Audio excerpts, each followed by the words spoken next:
ব্যাপক উৎসাহ উদ্দীপনার মধ্য দিয়ে বান্দরবানে পালিত হচ্ছে শুভ বড়দিন। সেখান থেকে বিস্তারিত জানিয়েছেন প্রতিনিধি মিনারুল হক।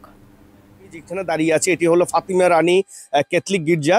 এখানে সকাল ৮টা থেকেই প্রার্থনা শুরু হয়েছে এবং বান্দরবানের বিভিন্ন জায়গা থেকে, বিভিন্ন পাড়া থেকে, দুর্গম এলাকা থেকে নারী পুরুষ খ্রিস্টান সম্প্রদায়ের তারা প্রার্থনায় অংশ নিয়েছেন এবং তারা দেশের শান্তি কামনায়, দেশের মানুষের শান্তি কামনায় তারা এই প্রার্থনায় অংশ নিয়েছেন।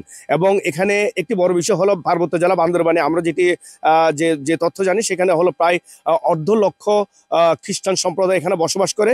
তার মধ্যে লুসাই, বোম, ত্রিপুরা সহ অন্যান্য অনেক জাতিগোষ্ঠী তারা যারা খ্রিস্টান সম্প্রদায় রয়েছেন তারাও আজ সকাল থেকে উৎসাহ উদ্দীপনার মধ্যে দিয়ে এই বড়দিন পালন করছেন। এবং এখানে ক্যাথলিক, ব্যাপটিস্ট সহ বিভিন্ন সম্প্রদায়ের নারী পুরুষ তারা সকাল থেকে এই প্রার্থনায় অংশ নিয়েছেন এবং সুন্দরভাবে সাজানো হয়েছে এখানকার গির্জাগুলো।